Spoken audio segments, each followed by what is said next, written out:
Hey, what's going on everyone, and welcome back to another video. And in this one we are going to have a look at tactical analysis between Manchester United and Burnley.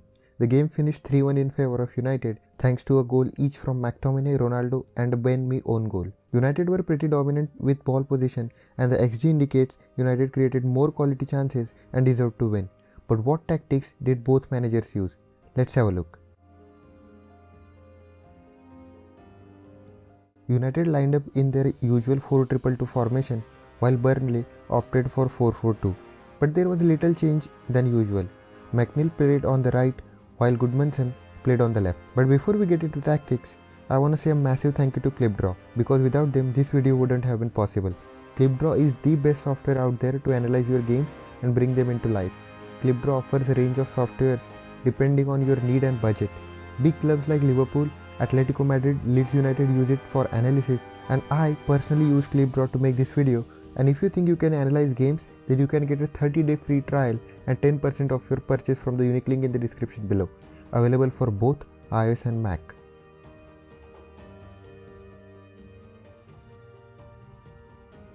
United wanted to build it from back. When De Gea had the ball, Burnley didn't press. Instead, Wood and Lennon would stay between two centre backs and two holding midfielders, while Goodmanson marked Wan-Bissaka. This means ball could be passed to Shaw. As soon as the ball went to Shaw, Burnley started pressing. McNeil would press Shaw, Lennon on Maguire, Wood on De Gea, and Goodmanson then would come narrow on by, trapping United on the wing. If United missed the switch, Burnley had a big counter-attacking threat.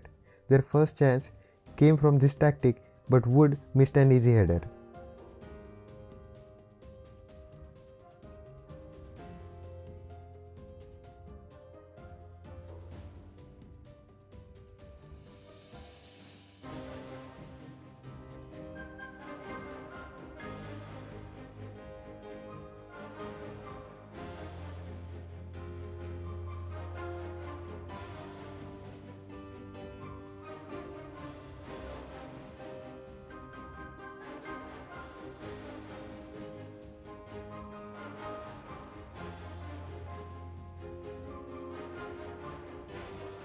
Because of this, United went long on Cavani and Ronaldo. Two number 10s would stay narrow to that size striker to pick up the second ball. When United went long, Burnley would defend in narrow 4-4-2 with Wood and Lennon playing on defense's shoulder to get long ball behind United's high line. But this means there would be so much space left in the midfield where either McTominay could drop in and get a long shot or Greenwood could carry the ball into the space and switch the point of attack.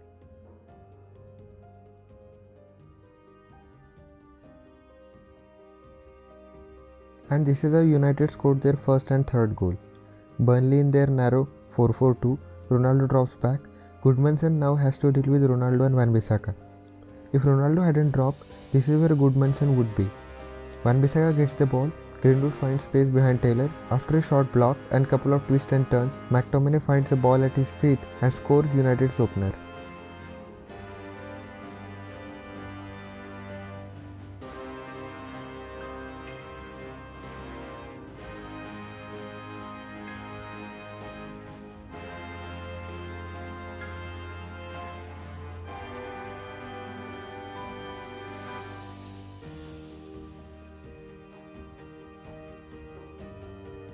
When Burnley had the ball, United stayed in narrow 4-4-1-1 shape.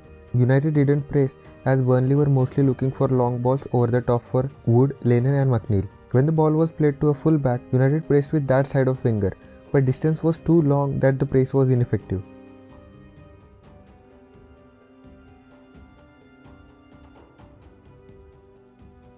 Hence, Burnley could easily play a long ball or a through pass behind United's defense, and this is how they scored their only goal. A through pass for Wood is being played, Bailly intercepted, but the heavy touch gave it away straight to Lennon, who took on Maguire and finished it on far post.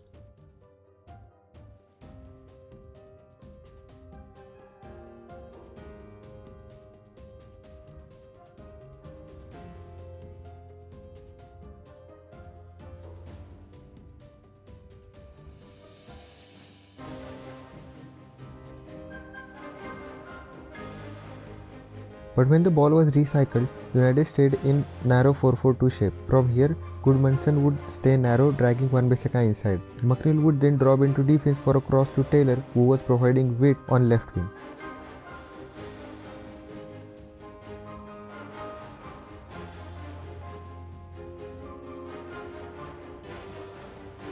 In the end, Rangnick's men got deserved 3 points as they were the better side throughout the game.